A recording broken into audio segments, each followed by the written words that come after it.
Welcome to the Wellness Hub podcast, a show dedicated to uncovering the future of healthy living. Each week, we aim to bring you content that supports your personal health journey through insightful conversations with amazing guests. We explore various topics ranging from healthy eating, technology, fitness, mindfulness, and more.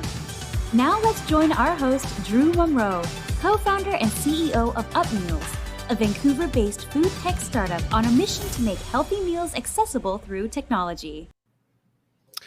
Hello and welcome to the Wellness Hub. As always, we are thrilled to have you with us for yet another edition of Wellness Wednesday. Every single week, we're hosting amazing guests discussing important topics ranging from entrepreneurship and technology to health, wellness, fitness, and mindfulness. And as always, we hope you find these conversations valuable and insightful on your own wellness journeys. Our special guest tonight is a doctor in clinical psychology specializing in child and family care. That's right, we have a certified wellness expert on the show tonight, and we're looking forward to a really fascinating, informative conversation. And I'm really excited for this conversation tonight because the Wellness Hub really is all about empowering you and informing you, the viewer, to live your best life. And today we have a guest who empowers and supports people on a daily basis.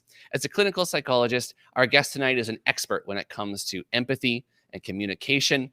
And with the conversation around mental health evolving so much in recent years, I really hope today's conversation can help shed more light on this important topic. We'll be diving deep with our guest to understand the importance of empathy in leading a fulfilling life, best practices for supporting your own mental health, how to avoid getting overwhelmed and overworked, what our guest's unique area of research is, and how she's contributing to her field, what insights from her practice and research we might be able to apply to our own lives, and what continues to motivate her. Our guest tonight is an associate at the Cornerstone Child and Family Psychology Clinic, a local clinic on a mission to empower children, teens, and parents to live life to the fullest by providing quality, evidence-based assessment and therapy services for a wide range of childhood challenges. And as a reminder, as we discuss these important topics, please comment with your questions on Facebook, on YouTube, on Instagram, wherever you happen to be watching. We'll be answering audience questions, as always, all throughout the show. So without further ado, please welcome our special guest this evening, Dr. Alex DiGiacomo. Dr. Alex, welcome to the Wellness Hub. Hi, thank you so much, Drew. It's great to meet you. Dr. Alex, I want to start at the beginning, talk a bit about your background. You did your undergrad in neuroscience at the University of Toronto. When did you discover clinical psychology and decide to pursue it as a career? Yeah, sure. And I hope at some point, Drew, I'll be able to ask you about your smart vending machines, because I was just looking at your bio a little earlier and I saw that. So I hope at some point I get some insight. We'll work that in. But for now, I want to talk about you and your background, but we'll work that in for sure.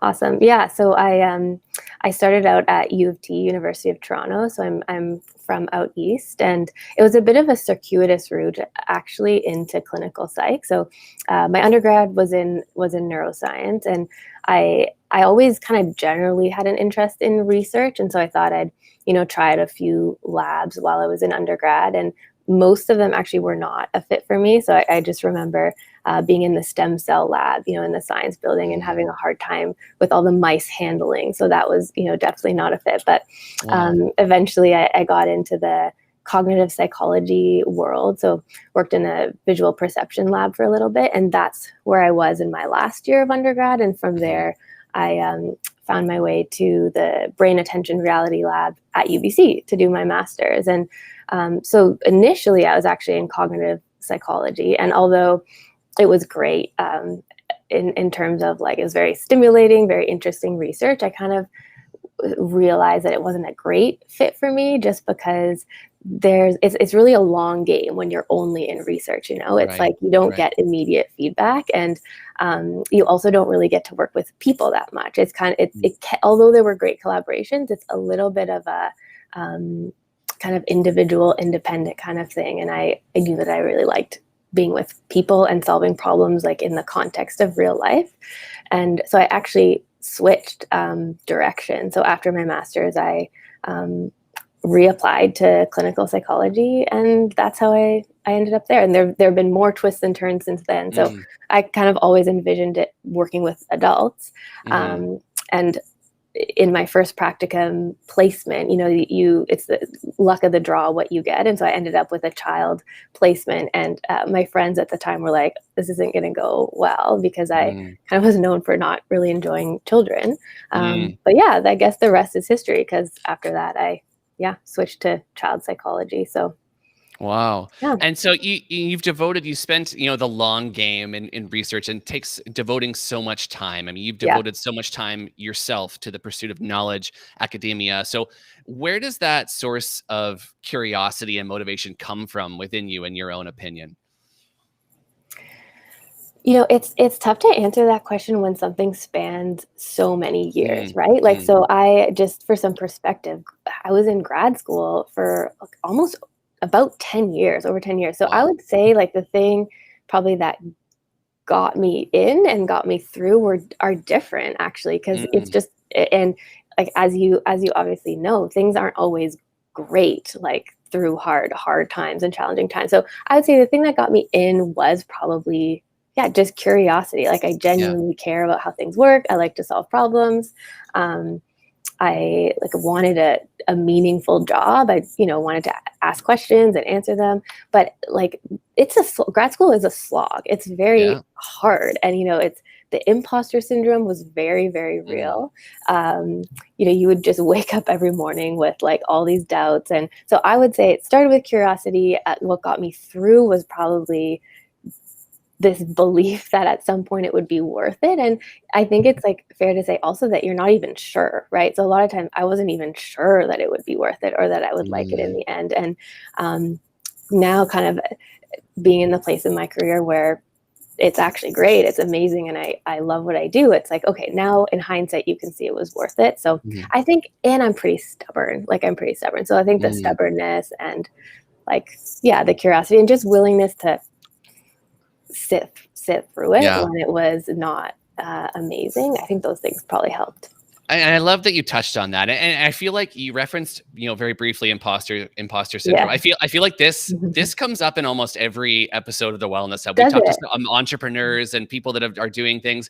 I think this might be a record for how quickly it's come up. Like question two, but almost without fail. So it's something that I'm really glad you touched on. And I mentioned curiosity and motivation because I acknowledge just being curious about something, especially what you do. I mean, it's not enough to make it through. Just being like, you know what, I think I'm gonna check that out. It's not enough to go 10 years in. So there's a drive and a motivation there that's really evident, and I really respect that.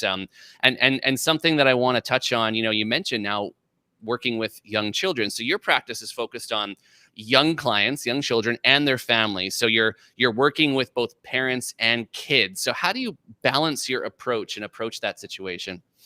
Yeah. So just for some context, primarily I work with kids and families who are struggling with anxiety disorders, or behavioral issues, or trauma. So those are like the three sort of categories that they're in. But what we know from recent research is actually that the most effective way to treat these things is not simply by meeting one-on-one with the kid. So for older kids and for certain kind of problems, that is still the way to go. But we know that for most presenting problems, it's actually most effective to work with parents and kids together, and each of them sort of separately. So one of my favorite interventions is something called parent-child interaction therapy. So in my office, I have a one-way mirror. So the kids and the parents will be in the room, and then I'll be behind the mirror. They'll have an earbud.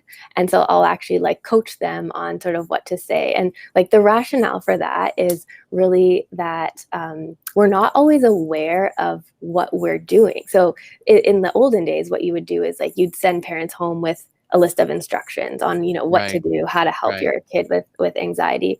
And sometimes, they'd come back and they say, okay, I did that. But what was missing in that approach is this like real-time feedback, and this kind of person saying, actually, like, you think you're doing this, but you're not really doing this. And so this parent-child interaction therapy is so fun because you see, you see progress right before your eyes sometimes. And it's just a neat way to work with both parents and kids.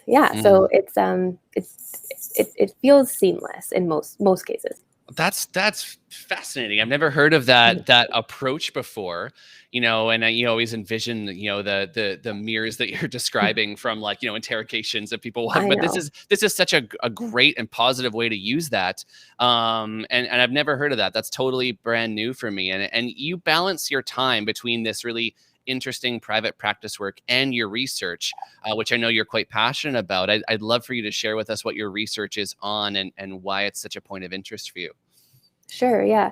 So I also work at BC Children's Hospital in the mood and anxiety disorder clinic, a job which I'm very grateful for because it affords the opportunity to do research. So it's tough, like to have a career where you can split your time in that way. So I'm really grateful for it. So my most recent kind of work, I do a lot of work with kids who have selective mutism. I don't know if you've heard of it, but it's an anxiety disorder where kids have a hard time speaking in situations where speaking is expected, despite being completely capable of speaking. And so there's a lot of really interesting and new research on selective mutism that we've been a part of at BC Children's. Unfortunately, we had to put it on hold because of COVID, because as you can imagine, collecting data during COVID with little kids and wearing masks is not the easiest thing to do. So actually for the moment, I've switched gears a little bit to doing more knowledge translation research. So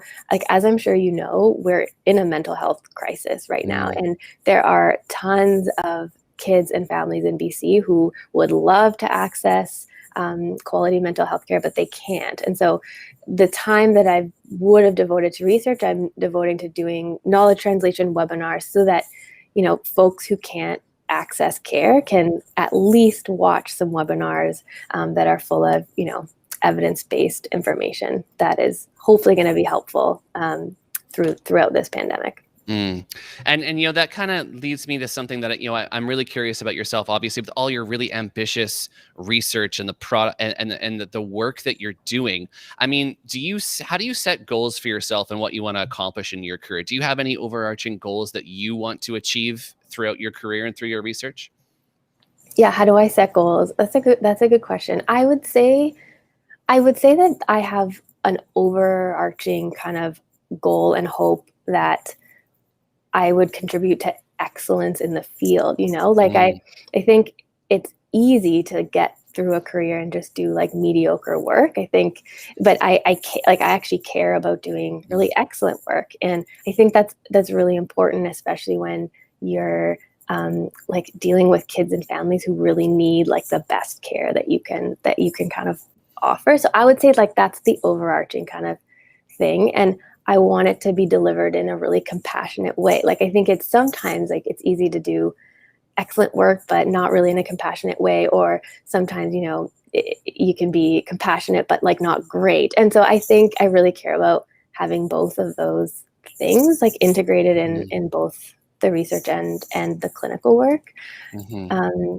I wonder if you were asking specifically about research goals. So those are harder, right? Because like I think I alluded to at the beginning, it's a long game, and so you don't get immediate feedback, and so it's way easier to set goals kind of in the context of your own patients and in their lives, because you see that happening much more quickly and like on a scale that kind of is more influential, because like if a kid gets better, then their parents are happier and then their whole family's it. So it's like it's almost more addictive to set goals like in those clinical settings. And the research stuff, it's harder. I think it requires in some ways a lot more discipline, but I think equally important, because if you want to like affect change kind of more broadly, then that's the way that you go about it. So interesting. So super insightful. And I just love to hear about the process that you're taking when you're taking on these massive long scale projects. Really insightful. We've got a question coming in from our Instagram already.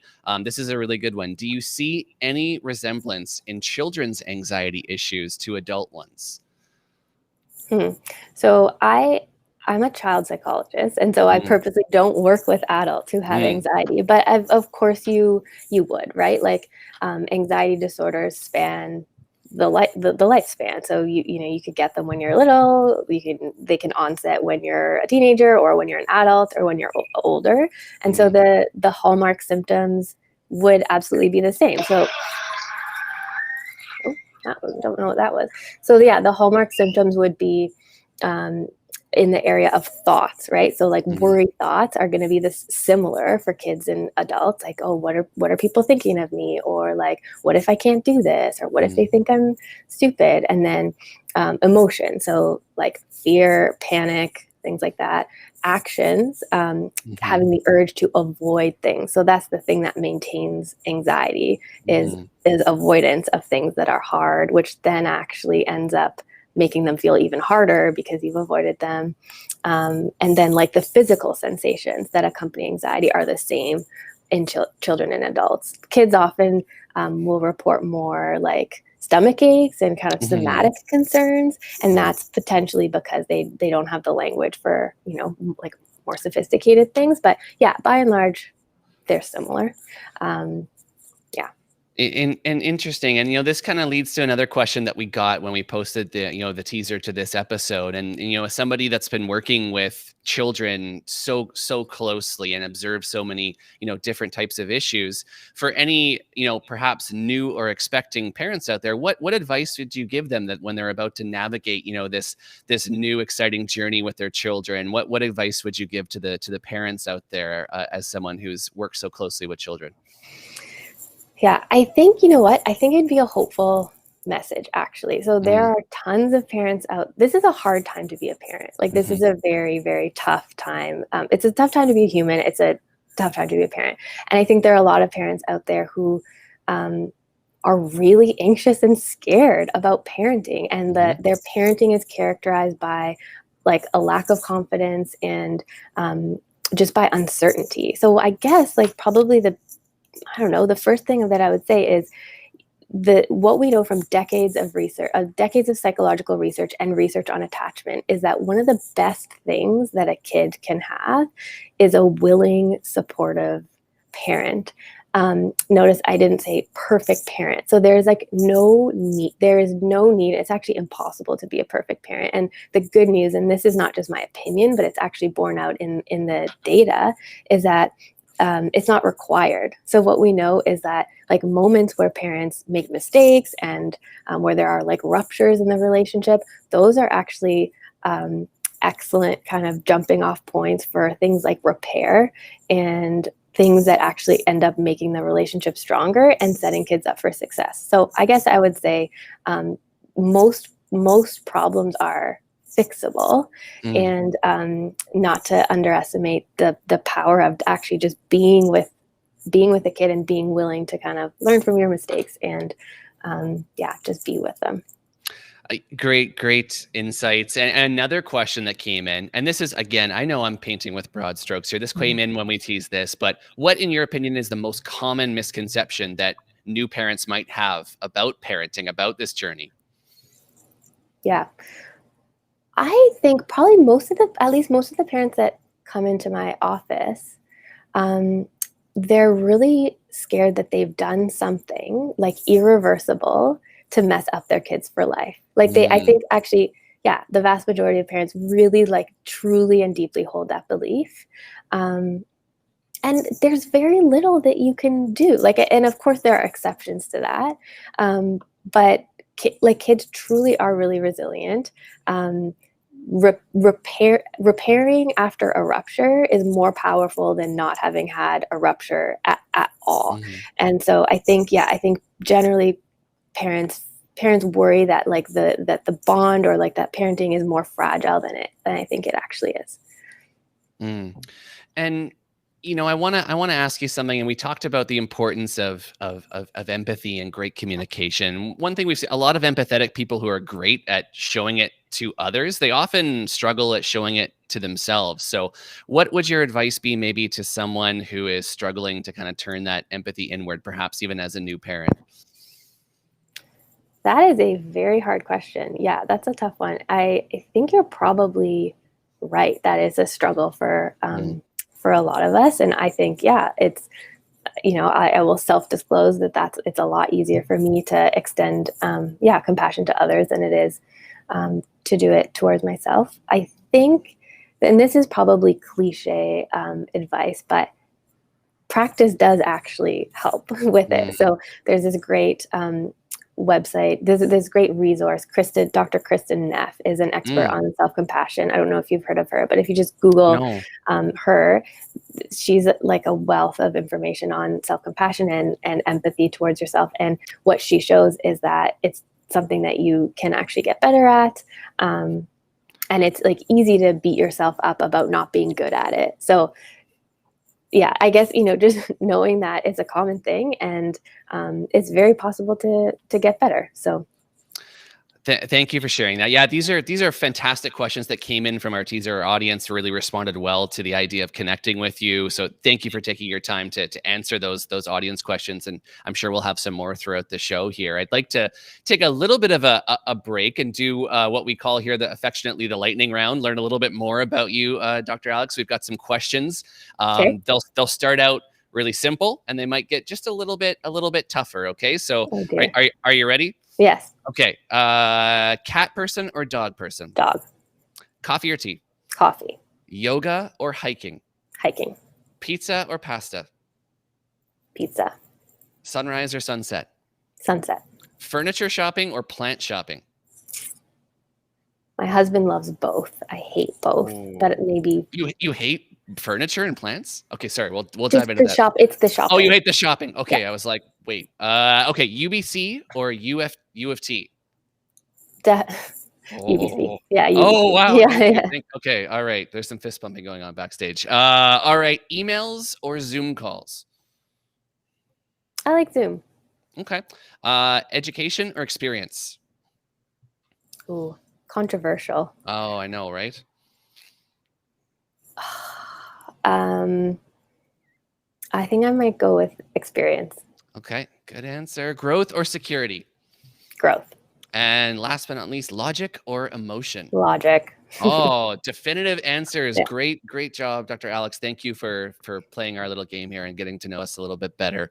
Thank you. I want to ask, we talked just briefly about empathy and maintaining those healthy relationships. Your advice for new parents was just so fantastic. What are the most important traits to maintaining a healthy bond and a fulfilling relationship, in your opinion? Are you talking about relationships in general, or would you say the relationship between a parent and a child? Why don't we focus on your area of expertise? So between a parent and a child. Yeah, absolutely. Mm-hmm. Yeah. Okay. So I guess, the way that I think is helpful to talk about this is with a framework of attachment, right? So if you think of parents as being hands, I'm taking this from a framework called circle of security. If you think of parents being hands and then kids going like out on a circle kind of away from their parents to explore the world, and then coming into their parents like for comfort and after they've done a really hard thing. I think those two sides of the coin are equally important. Those are two. So kids exploring and parents being able to like meet their child's needs for exploration, as well as meeting their kids' needs for comfort. Those are like both equally important. Yeah. And I want to ask you something, about you're such a lifelong learner. You've spent so much time learning all this great knowledge to help others. I'm curious, what have you learned about yourself throughout your long academic journey?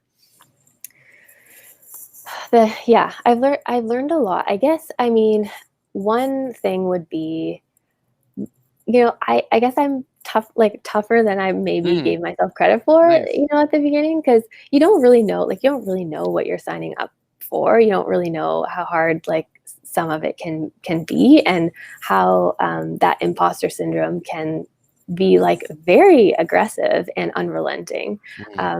So I think I've learned that I'm able to ride it out, and that things actually do get better, on the other side. So the other thing that I think I've learned is it's really, I think I have this well-developed ability to compartmentalize things too. So as you can imagine in my job, you hear a lot of really sad and traumatic things. And so one of the things that I think I've gotten better at, and that interestingly has come kind of naturally, is this ability to kind of compartmentalize it and not kind of waste like emotional energy on things, but kind of stay problem solving oriented and goal oriented with them. So I've learned that that's a skill, and I didn't know that that's I didn't know that was actually, that's really hard, like a lot of the times. So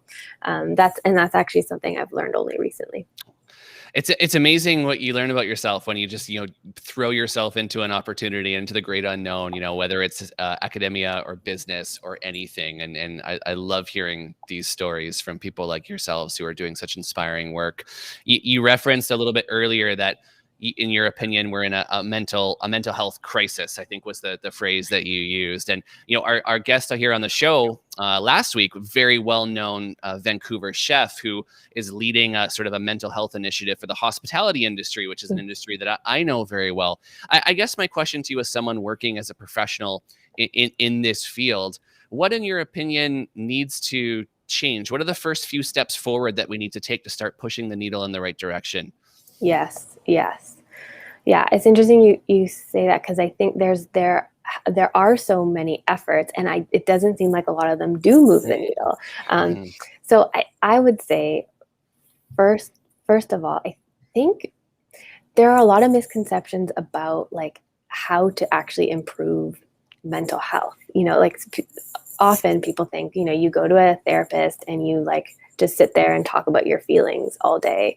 And that's actually not super realistic. Like getting really good quality mental health treatment, psychological treatment, is a lot about actually fixing the problem and moving forward in a resilient way. So I think part of it probably is some public education about like what is possible, like what is actually possible with the right interventions. Secondly, I think accessibility is just a big problem. I mean, this is true not just for mental health care, but other things too. That's why I, spoke about those knowledge translation initiatives that I've been involved with to just try to make this kind of thing more, like, first of all, free and just more accessible. I don't have answers for you. I unfortunately don't have answers. I think that there's a problem of wait lists. Even like in private practice, there are like really long wait lists, and so I don't have answers, but I am very curious and committed to trying to help solve that problem.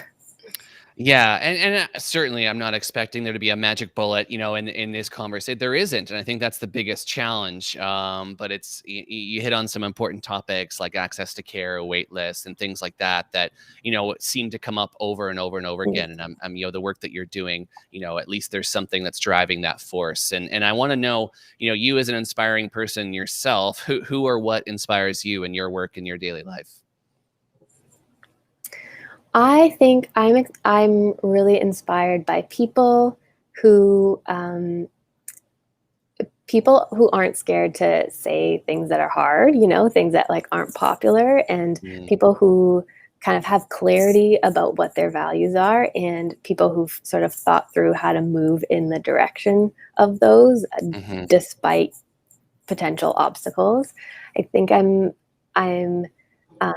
inspired by people who are really good at what they do, who've taken the time to figure out like how to excel and how to innovate in those areas. And I probably the biggest thing, I think I'm inspired by people who kind of know what their weaknesses are, in leadership and parenting and all of these things. It seems to me like one of the most important things is like knowing where your weaknesses are and knowing how your behaviors, your thoughts, your actions actually hurt people. And so people who aren't afraid to like own that and and people who have the humility to sort of kind of change course as opposed to getting defensive or, kind of getting locked into their own perspective. Those are the kinds of people that inspire me. Great answer. And we've got a couple questions coming in from our social media here, people commenting live here. From Instagram, what can I do to help someone struggling with anxiety or mental health in my life? I guess first thing is to communicate hope to them. So there are like if you're going to have a mental health challenge, anxiety is a good one to have, because fortunately there are tons of very, very effective evidence-based treatments. So you can communicate hope to them, like they don't have to live this way forever. They actually can get better. I would point them in the direction of the Anxiety Canada website. There actually are some very, very good resources on there, depending on the age of this person. If they're a young person, there are actual free courses that you can take on there. One of them is called Confident Parents, Thriving Kids. There's a lot of, I think that website is a great place to start, plus instilling hope in them that things can 100% change. And then, of course, and this shouldn't be underestimated, being a supportive friend. Like we actually know that sounds like not maybe a big deal, but we know from research that having a support network, people who actually care for you and accept you, goes a very, very, very long way. So probably by asking that question, you're on the right track. Oh, perfect. Yeah. And we've put the URL up there for anyone that wants to check out that website with all those great resources. Thank you so much, Dr. Alex, for that. I want to talk a little bit about work-life balance. And this has been something that, again, I think it's an issue. I think we've thrown around these terms, Zoom fatigue and nobody's really thinking and having these conversations like we used to. So I want to know, what's your advice for somebody that's struggling to maintain their work-life balance? I just had to laugh because I think if my husband were here, he would probably warn you not to listen to anything that I have to say on this topic. Okay. No, just because. With that disclaimer, I would love to hear what you want to say. Yeah. Just like, to be honest with you, I think you've kind of hit the nail on the head. Like, we throw around these terms. To be honest with you, when someone says work-life balance, my brain just draws a blank. I actually don't even know. Like, I don't even know what that means. I don't know what that looks like. So the way that I think about these kinds of questions, there's like three areas. So I think about like how much of an impact some things are going to take, some good things are going to have, how much effort they're going to take, and how much I'm going to enjoy them. Like, that's sort of the litmus test for how I make decisions about like how I'm going to spend my time, right? So because the work life, I feel like it's just everybody has different values. Like, some people are going to be super happy working 60-hour weeks. Some people are going to be miserable working 40 hours a week. And so it's like what matters to me, and I'm also a bit hesitant about giving advice. The word feels, I don't know, uncomfortable for me somehow. But I like to think about like impact, effort, and enjoyment. And I personally care a lot about like enjoying my life, because again, like from psychological research, we know that when we enjoy things, that typically like gives us a higher threshold for handling hard things and for like longevity. So I don't know. I think it probably makes sense to make sure there's enough things that you're enjoying that don't take a ton of effort. And if they do take a lot of effort, that they're also things that have a big impact, that move the needle in the direction that you're wanting to go. And probably like what goes along with this is knowing yourself well enough to know what you don't like and what you do like. So for example, I love spreadsheets. I spend tons of time, doing budget and like financial spreadsheets. And of course I could get an app for that, right? And the work-life balance people would probably say, like, you should just get an app. But I love it. It gives me great enjoyment. And it doesn't feel like it takes a lot of effort. And the impact is, I don't know, questionable. My husband would say that there's no impact, but I think it's really interesting. So I don't know. I've been kind of helped by thinking along the lines of those three things as opposed to just work-life balance in general. But if you have any, that may be like one of the best answers I've ever heard to that question. Because, so many people, you hit the nail on the head, and I love your formulaic approach, where it's like different people enjoy different things, where some people might actually get enjoyment and pleasure from their work. And it's not just about work and then everything else. It's about exactly where you spend your time, what the impact is, and what you enjoy doing. You enjoy making spreadsheets, which is something that would not be in my like life area of enjoyment, right? So you feel free to do my spreadsheets for if you want, if that's going to bring you I'd joy, love right? to. So, but then, again, every person's different. So, having somebody who enjoys their work, enjoys their research that someone else might define as being not part of their enjoyment life, you can't make the same assumptions. So Totally. I absolutely agree with you 100% on your side. That's one of the best answers I've ever heard to that Oh, question. thank you. So, Yeah, no, yeah. on that note, like I was talking to a colleague the other day, and I tend to book my days pretty full of patients because, like I said, we're in a mental health crisis. We got to see as many people as we can. And they were sort of saying like, oh my gosh, aren't you exhausted at the end of that? And no, I'm actually not. So if you love your job and you get energized by it, like maybe you can have a bit of an unconventional schedule. I've just sent you an email with 9 spreadsheet attachments, so Excellent. we'll debrief about that later. Yeah. Sure. I would love to know, Dr. Alex. I mean, this has been such a great conversation, so much advice. Where can our listeners go to learn more about you and all the great work that you're doing? So probably the best place is my private practice website, the Cornerstone Child and Family Psychology Clinic. I have a bio up there, and updates are on there. Perfect. And every conversation we have here on the Wellness Hub, it's very different, but one question is always the same. And I have to know, what is your favorite go-to meal? I am really a burger person. I'm a burger person. So if I can get my hands on one of your smart vending machines, that might change. I don't know. I don't think there's one in the area, but I would say for now, definitely like not a McDonald's burger, but a really good burger. I can see the audience questions blowing up right now. Your favorite burger, or maybe your top 3 burgers in the city.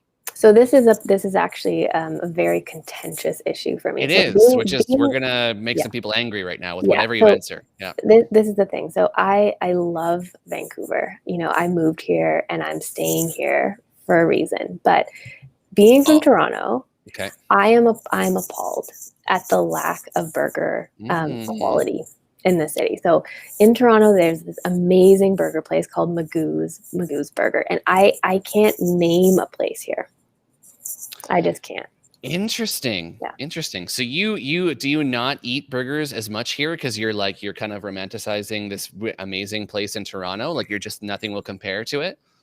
I've learned to lower my expectations. Okay. And so I still eat, I eat at Fat Burger, like it's, I've tried Romer's Burger, but no, like nothing has so far compared. Okay, we're gonna cross-reference our previous guest chef's burger choices. We're gonna send Dr. Alex a list of burgers to try. I hope you'll come back, join the show, give us a burger update. We've got a few places to send to you for sure here in the city that I would love to introduce you to. So I'm gonna let's end there. You'll give us an update. I hope Vancouver's burger scene will live up to your expectations, and I'm confident that it will. I have yet to try a Magoo's burger though, but thank you so much for joining us here, Dr. Alex. This is such a great conversation. And we hope you'll come back and give us an update both on your work and of course, on all the burgers that you've been eating too. Absolutely. Thanks so much, Drew. That was so great. A big thank you to Dr. Alex for taking time out of her busy schedule, stopping by the Wellness Hub to share her story and all of her great insights and wisdom with us. I really hope that today's episode offered you valuable insights that you can take and apply to your own life and your own journey. I mean, hearing her journey, how she ultimately found her way into clinical psychology, just so inspiring. And it really goes to show that we all owe it to ourselves to question our intuition from time to time, kind of get outside of our comfort zone a little bit. You never quite know what you're going to like, what you're capable of, and what you have a knack for, unless you really throw yourself into new and challenging situations and see what you're made of. And while it's Dr. Alex's job to support people in need, many of us can relate to that weighty responsibility with examples from our own life. I think a very important sentiment to echo in that regard is that we owe it to ourselves and the people we love and the people we support to be a support system to ourselves first and foremost. It's very common for people to get weighed down and burnt out and yet still feel compelled to be there for all the people that they love. But the truth is, a large part of being a good support system is learning how to support yourself. And sometimes that means putting your own mental health needs first. that doesn't make you selfish. In fact, ultimately, it'll help you be more present, attentive, and compassionate to others. So a little tiny PSA from myself tonight in light of this conversation, just take the time and support your own mental health. Give your mind a break from time to time. Keep hydrated. Don't skip meals. Practice empathy towards yourself. Treat yourself like you would a close friend. And I promise these efforts will not only make you feel better, but to help you be the best version of yourself that you are constantly striving for. And thank you so much for tuning in tonight. If you'd like to see more great conversations like this, please remember, like, comment, and subscribe. Follow us on YouTube, on Instagram, on LinkedIn, at UpMeals. We will see you next Wednesday evening right here on the Wellness Hub for another fantastic conversation. I'm Drew Munro. Until then, take care.